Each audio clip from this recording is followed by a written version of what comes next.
The galaxy was dark and endless. Stars burned cold above metal worlds. War and secrets moved in the shadows between planets. And in that silence, a new contract was signed. 12 assassins gathered in a hidden chamber. Each one carried a name that made generals afraid. Each one had ended kings, soldiers, and alien warlords. No one had ever seen them all together before. They were called the Black 12. Whispers of their kills spread like ghost stories in the void. Some said they were not even mortal anymore. But shadows wearing skin, now they had one target. Only one, not a general, not a king, not even an alien emperor. The name was simple, the mission was clear. The target was human. One man, alone, hiding in a ruined space station at the edge of a dead star. The employers laughed when they gave the order.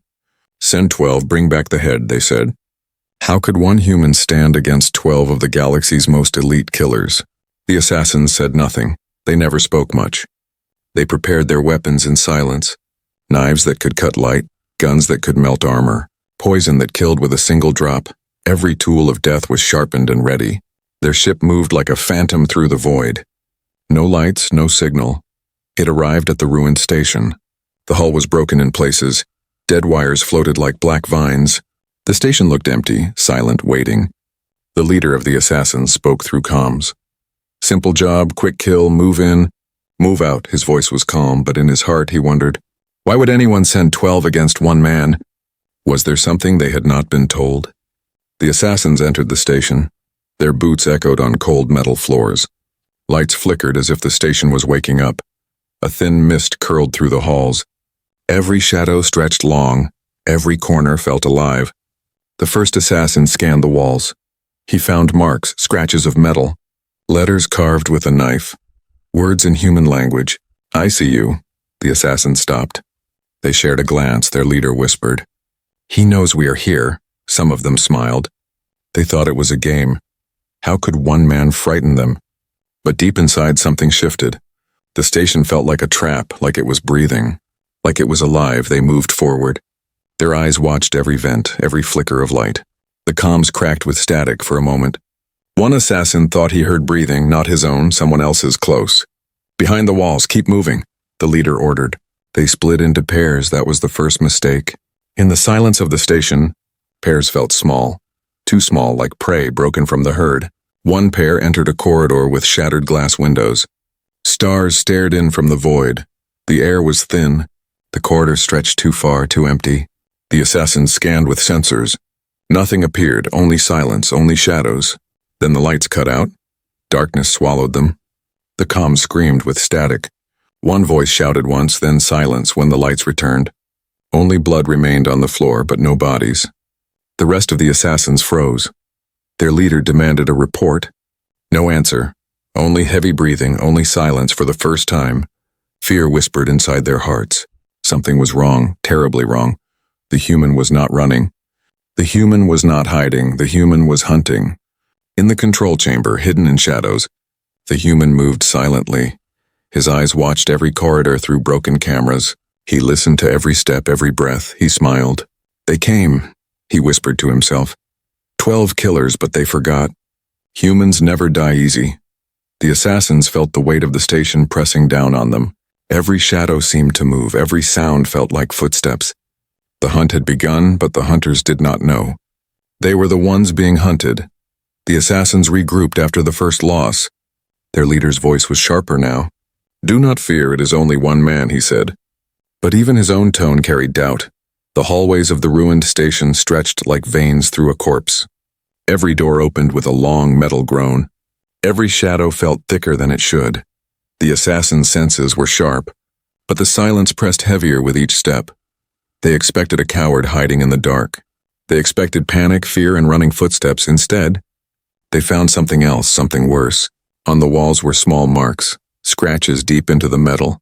At first they thought it was damage from time, but then they saw the patterns, short messages, words carved by hand.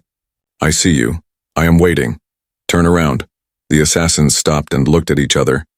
Their armor was strong, their weapons deadly. Yet those simple words felt sharper than any blade. The human had left them like traps. Not traps of metal, but traps of the mind. One assassin muttered, He knows where we are, another hissed back. Let him know. We will end him faster. But the third only shook his head. His eyes moved carefully across the shadows. He felt it. The human was not hiding. The human was watching further down the corridor. They found empty ration packs, human food opened and discarded. But the packs were not old, they were fresh. The human had eaten here not long ago. He had wanted them to see this, to know he was close.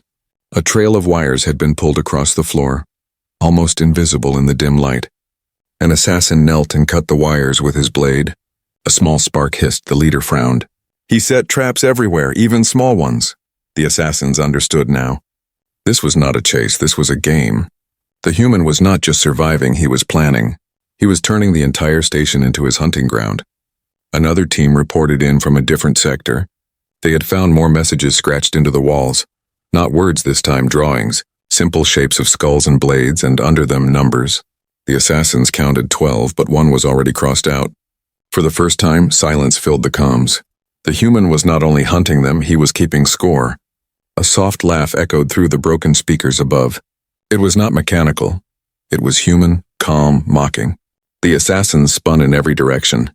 But there was no one there, only static followed, then a whisper. You should not have come here. The assassins cursed and fired shots into the shadows. The blasts lit the hallway in flashing blue light. But when the smoke cleared, nothing stood there, only more silence. Only the sound of their own breath, their leader growled. Do not let his tricks break you. He is only one man. But his words no longer felt strong. Each assassin knew the truth in their hearts. This human was no ordinary prey. He was turning into something else. Something they did not understand. The assassins pressed deeper into the station. They passed broken rooms filled with old human machines. Tools rusted, consoles shattered, but every place they entered felt arranged, as if the human had chosen what they would see. As if he had designed the path in one chamber. They found helmets, not theirs, but helmets from other assassins, others who had come before them. The visors were cracked, the inside was dark. No bodies remained, only empty shells. A warning left behind. The youngest assassin whispered, "This is not the first time." The leader turned sharply, quiet. But the seed was planted.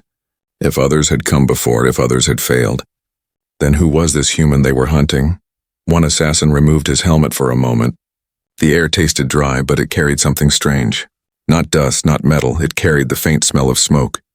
A fire somewhere deeper inside. The human was close, too close then. A light flickered far down the hall, not a random spark, but a moving glow. Like a torch carried in the dark, the assassins raised their weapons. Their leader gave a signal. They advanced step by step, slow, steady, ready to strike. But when they reached the corner, the light was gone. On the wall was another carving. This one was longer, written in human hand. You think you hunt me, but you walk where I guide you, and soon, you will see. The assassins froze. For a moment, no one spoke. Then the speakers crackled again. The human's voice was calm, almost amused. You came for me. But I came for you, and with those words, the station's lights cut out again, leaving them blind, leaving them lost. And somewhere in the dark, the human smiled. The station was silent, too silent. The assassins stood frozen in the dark. Their visors showed only static from broken sensors. They could hear only their own breathing. And far away, the soft sound of dripping water. Then the lights blinked once, twice, and returned in a dim, red glow. It was not normal light. It was emergency power. Bathing the hall in the color of blood, the assassins moved quickly. Their leader ordered them to regroup in a central chamber. One by one they began to return, but two assassins, the pair who had gone deeper into the maintenance sector, did not answer. Their comms were dead. The leader cursed under his breath. Find them, he said. The assassins spread again. Blades drawn, guns ready. Every step echoed through the hollow corridors. One assassin found a trail, not a trail of footprints, but a smear, dark liquid on the wall. Fresh, still wet, blood. They followed it slowly. The red glow made the path shine like fire. The smell grew heavier with every step, until they entered a chamber with shattered glass windows. Cold air rushed in from the void, and there they found it. The first body, or what was left of it. The assassin's torso was pinned to the wall with a metal pipe. His armor cracked open like broken shell. His head missing, only silence around him. only the cold stars staring through the glass. One assassin stepped closer, her voice shook. This is impossible. No human has this strength. But before she could speak again, her scanner beeped. Something moved behind them. They turned fast, weapons raised. But the hall was empty. Only shadows. Only silence. Then a whisper came through their comms. Too slow. A sudden blur struck from the ceiling. One assassin was dragged upward in an instant. His scream cut off as his body slammed against the pipes. The sound of breaking bones filled the hall. By the time the others raised their weapons, the ceiling was empty. Only drops of blood rained down on their helmets. Panic spread through the group. One assassin opened fire wildly. Blue bolts cut through the hall. They shattered walls, burned metal, but they hit nothing. The human had already vanished. Their leader barked through comms, "Control yourselves. Do not waste ammo." But even he felt his hands shaking inside his gloves. One human, just one, had already taken 3. They pulled back into a wider chamber. They formed a circle. Weapons aimed outward, no one spoke. No one breathed too loudly. Every shadow looked alive. Every sound felt like death walking closer. Then the human's voice returned. Calm. Steady. You are not the first to come here. You will not be the last, but you will all end the same. The assassins shouted at the speakers. Show yourself, coward. Face us if you dare. But the human only laughed. It was not loud, it was soft, but it cut deeper than any scream. Suddenly the floor beneath them shook. A section of the chamber collapsed. 2 assassins fell through into the darkness below. Their comms screamed with static, then silence. No one went down to find them. No one wanted to. The leader realized the truth. The human was not fighting them head-on. The human was dismantling them. Piece by piece, breaking their numbers. Breaking their minds, one assassin spoke. His voice trembling. He knows the station better than us. He uses it like a weapon. The leader snapped. Then burn him out. Tear this place apart if you must, but deep down, even the leader knew. They were no longer the hunters. They were trapped animals in a cage, and the human held the key. The assassins tried to move again. They carried the bodies they could recover. But when they turned into another corridor, they stopped cold. On the wall was a new carving. The letters written in blood, clear and sharp. 3 down. 9 to go. Silence filled the group. No one spoke, no one dared. Their leader's heart pounded in his chest. The human was keeping score, the human was playing with them.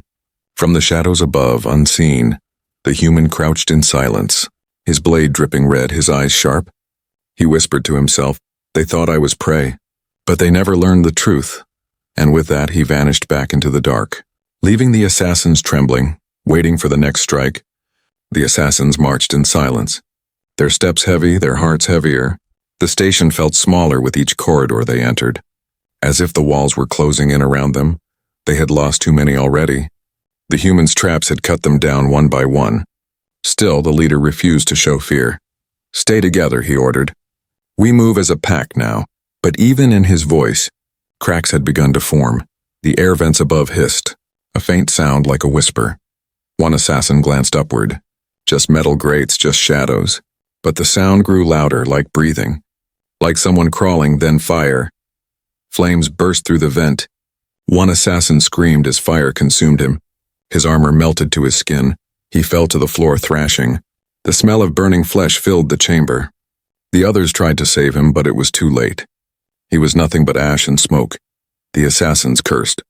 The human had used the station's vents as weapons, turning air into fire. They dragged what was left of their comrade aside. The leader's jaw tightened. "We keep moving," he said. But his hands were clenched too tightly on his weapon. Deeper in the station, the halls opened into a wide chamber. The floor was lined with floating debris. Pieces of broken panels drifted slowly. The room had no gravity. It was a zero-G section. The assassins floated forward carefully, but the human was already waiting. From the shadows, something small drifted past them. A helmet, not theirs. It floated gently, spinning. The assassins stared, then more objects appeared. Knives, pieces of armor, bits of bone. All drifting, all silent, the remains of the dead. One assassin shouted in anger and fired. The blast lit the chamber, but the recoil spun him off balance. He grabbed for a rail, too late. The floor below shifted, panels moved, and sharp spikes shot upward, impaling him through the chest. His body hung in the air, silent, lifeless. The others pulled back fast, but the damage was done, another gone. Another piece of their strength lost. Their leader snarled. "He knows this place like his own skin," one assassin whispered. "It is his skin." The words chilled them. Because it felt true, the station was his body, the walls his veins, the vents his breath, and they were trapped inside it. They tried to seal doors as they moved, locking sections behind them. But the human hacked their systems. Every door slammed shut or opened without warning. One assassin nearly lost his arm in a crushing gate.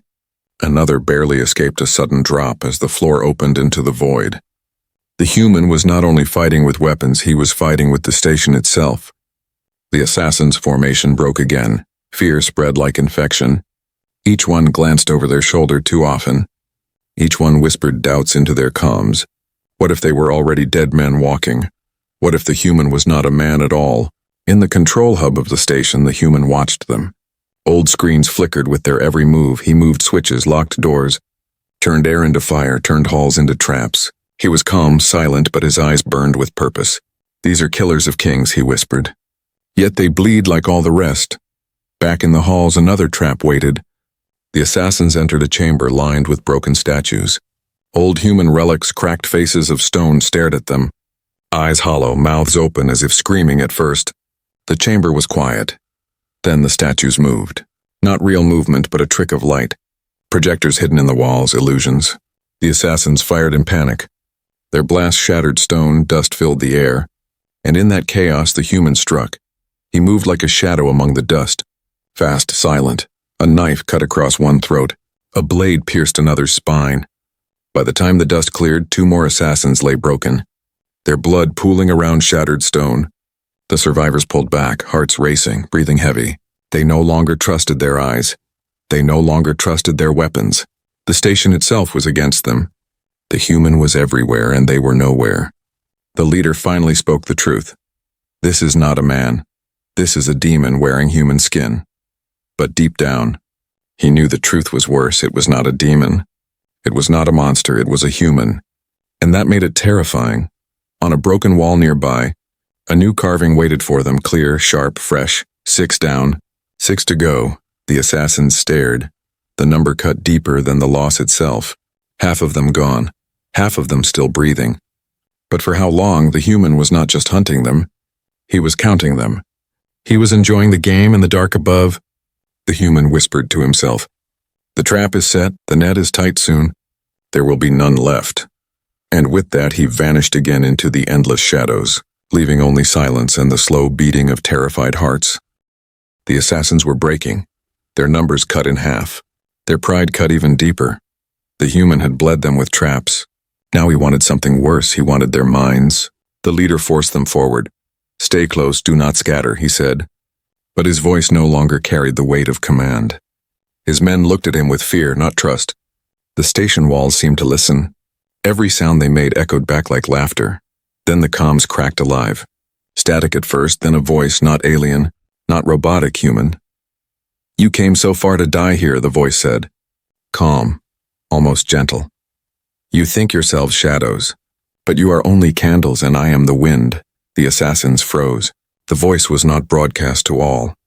Each heard something different. One assassin heard his own name spoken, a name only his dead mother had ever used. Another heard the human whisper his greatest fear. "You will die alone." Another heard laughter. But it was his own laughter, twisted, cruel. The assassins tried to block the signal, but their systems were hacked. The human was inside their helmets, inside their ears, inside their heads. One assassin panicked. He tore off his helmet, breathing heavy. His eyes darted in every direction. "There's no one here," he muttered. "No one, no one, no one." Then a shot rang out. One of his comrades, frightened by the sudden movement, had fired. The assassin fell, a hole smoking through his chest. The group went silent. No enemy, no attack, just their own hands spilling blood. The human's voice returned. "See? You kill yourselves for me. Why should I lift a finger?" The assassins cursed. They turned their weapons upward, firing at the speakers, blasting the walls. But the voice did not stop.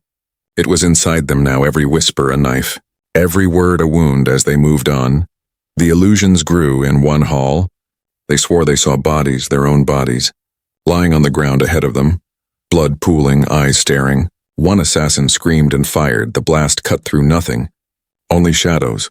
But when the smoke cleared, he found he had killed another of his team. The line between real and false had shattered. The leader tried to hold control. Focus, it is tricks. All of it. But his own hands shook, because in the corner of his visor he thought he saw his wife. Her face pale, her eyes empty, her voice whispering. You left me to die. He closed his eyes, shaking his head, but the image did not leave. The human had dug deep, deeper than he thought possible. They entered another chamber and the door sealed behind them. Lights cut out, pitch black. Only their shallow breathing filled the room. Then the comms lit again. This time the voice of one assassin, but he was standing right there with them. His voice echoed through their helmets. But his lips did not move. The voice said, "He will betray you. He will shoot you in the back. End him now." The group spun on the assassin. Weapons raised, he shouted, "It's not me. It's not me." But the whisper grew louder. "End him now before he ends you." And in the panic, blasts fired when the lights flicked on again. Only a smoking body remained. The assassins were destroying themselves. The human had become a ghost in their minds, a poison. Every word was a blade, every whisper a chain. The survivors pressed on. They no longer trusted each other. Their formation broke into fragments, each one watching the other more than the shadows. Their footsteps were heavy, their eyes hollow. They had come to kill a man, but now they were afraid of each other. From the control hub, the human watched their descent. He did not need to strike, they struck themselves. He did not need to kill. They killed for him. His voice was calm, his eyes steady. "This is war," he whispered. "And war is not won with bullets. It is won with fear." The assassins entered a final hall, exhausted, broken, and on the wall, a new carving waited, carved in deep strokes, lit by a single flickering lamp. 8 down. 4 to go. The assassins froze. Only 4 remained. Their leader's hand shook. His voice broke as he whispered, "This is not a hunt. This is a nightmare," but deep inside the shadows, the human smiled, his mind sharper than their blades, his words sharper than their bullets. He whispered into the dark, "And nightmares are where humans thrive." Only 4 assassins remained, their armor scratched, their weapons low on charge, their hearts broken under the weight of fear. Once they were legends whispered across the galaxy. Now they were prey crawling through the bones of a dead station. Their leader forced his voice to stay strong. "We are not finished," he said. "We are still killers. And killers do not die like this." But his eyes betrayed him. He looked like a man trying to convince himself. Not his soldiers. The assassins regrouped in a wide chamber. The ceiling hung high above like the mouth of a cavern. Broken cables dangled like vines. Sparks flickered from shattered panels. The air smelled of rust and smoke. It was here they decided to make their stand. They laid traps of their own, mines along the walls, lasers tied to motion sensors, a kill box prepared with careful hands. The leader's voice was calm now. "This ends here," he said. "He cannot hide forever." But even as they worked, the human's voice returned, soft, mocking. "You still do not see I am not the one in the cage." "You are," one assassin growled. "He wants us to fear him." But fear ends tonight. Yet when he spoke, his hands shook as he armed his rifle. His breathing was shallow, his visor fogged with sweat. They waited. Minutes stretched like hours. Every sound made their hearts jump. A drip of water, the groan of metal, a spark from the ceiling. Each sound felt like death creeping closer. Then silence, too perfect, too heavy. The assassins tightened their circle, weapons raised, eyes sharp, waiting. From the shadows a faint figure appeared, a silhouette moving slow. The assassins raised their rifles. The leader gave the signal. "Now!" The room exploded in light. Blasts of energy cut through the figure. Mines detonated, flames tore across the floor. The assassins fired until their weapons overheated. Smoke filled the chamber. The air burned with fire and static. When the smoke cleared, the figure lay broken. Shattered armor, a body burned. The assassin stepped closer. He was human, he was dead. The leader's voice trembled with relief. "We did it." But then the body flickered. Not blood, not flesh, a decoy. A projection tied to a broken drone. The assassins froze, too late. From behind them, the real human emerged, silent, swift, like a shadow given flesh. A blade cut across one throat before he could even turn. Blood sprayed into the firelight. Another assassin screamed and raised his gun. But the human shot first, one bullet clean through the visor. The assassin fell, only two remained. Their formation broken, their courage shattered. They backed against each other, eyes wild, fingers trembling on their triggers. The human circled them, his footsteps slow, measured, like a predator enjoying the final moments. "You thought numbers would save you," he said. "You thought fear was my weakness." He stepped closer. "But fear is a human weapon." One assassin screamed and rushed forward, swinging his blade with all his strength. The human dodged with calm ease. He caught the assassin's arm. Twisted, a crack of bone echoed. The blade dropped, the assassin fell to his knees, and the human drove his knife deep into his chest. The last assassin fired wildly. Bolts of energy lit the chamber, but the human moved through them. Fast, sharp, each step closer, each shot more desperate, until the weapon clicked empty silence. The assassin stumbled back. His breath ragged, his visor cracked. The human stood before him now, face hidden in shadow, eyes glowing with cold fire. The assassin dropped his weapon, he whispered. "What are you?" The human leaned close, his voice steady. "I am what you made me." Then the blade struck. Quick, merciless. The assassin fell, his body joining the others. The chamber silent once more, only the leader remained. He stood frozen, his comrades gone, the station filled with death. His heart thundered in his chest, he raised his weapon, but his hands shook too hard to aim. The human turned to him. Calm. Slow. "Do you understand now?" he asked. "This was never your hunt." The leader's lips trembled. "You are no man," he whispered. The human stepped closer. "No," he said, "I am a man. And that is why you lost." The blade gleamed once more, and the last stand of the assassins ended in silence. The chamber burned with the glow of dying fires. Bodies scattered, blood fresh on the steel. And in the middle of it all, the human stood tall, a shadow among shadows. A legend born in blood. The station was quiet again. Smoke drifted through broken corridors. Blood floated in the low gravity like red mist. Bodies lay scattered where shadows had claimed them. The hunt was finished. The assassins were gone. The human walked through the silence, his boots echoing softly on the steel, his blade still dripping with crimson, his eyes cold but calm. There was no victory cry, no celebration, only silence. The silence of survival. He reached the control hub. Screens flickered weakly. Broken cameras showed images of the dead one by one. Each assassin now nothing but a memory. The human pressed a button. The lights across the station dimmed to black. The hunt was over, but his work was not. Far beyond the station, a fleet waited. The ones who had sent the assassins. They watched from the safety of their ships, waiting for a signal, waiting for proof. They had sent 12 shadows into the dark. They expected 12 to return with a trophy, but no signal came, no victory message, only silence. Then a transmission cut through the void. It was not scrambled, it was not hidden, it was raw, direct. The human's voice. "You sent your best," he said. "You sent your killers, but they lie broken, scattered in pieces." He paused, his tone sharpened. "Remember this, humans do not die easy." The fleet stirred in panic, admirals shouted orders, soldiers whispered in fear. One man, one human, had destroyed 12 of the galaxy's finest assassins. It was not possible. It was not natural. And yet it was truth. The human stood tall in the ruined hub, his face hidden in shadow, but his scars told their own story. Every cut, every burn, every mark of survival. He was not unbreakable. He was broken many times, but still standing, and that made him unstoppable. The assassins had come as hunters, but they had died as warnings. Warnings carved into steel and blood. Warnings for anyone who thought humans weak. He picked up a blade from one fallen assassin. He placed it on the console, a trophy not of pride, but of war, of survival. Outside the windows, the dead star burned faintly, cold light spilling across the wreck. The human looked out into the void, his voice low. "You thought you sent death for me, but all you sent was fuel. Fuel for the fire." He turned off the transmission. Silence filled the station once more, but in that silence a legend had been born. The kind of story that spreads faster than truth. The kind of story that makes even the strongest pause. The fleet did not attack.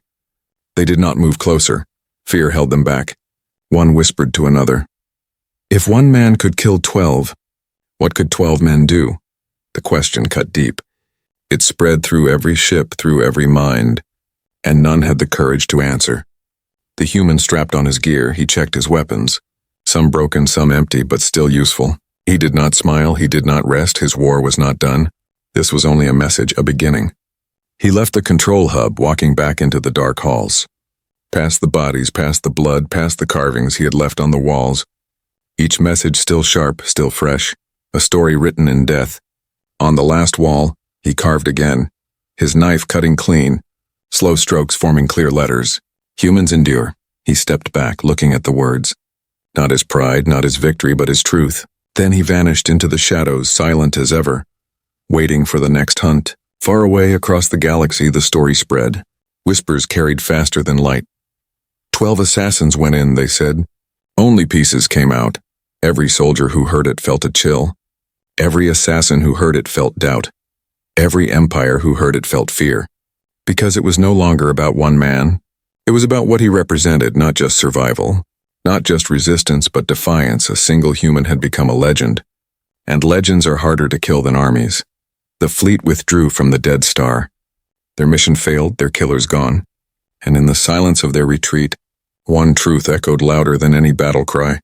Humans never die easy.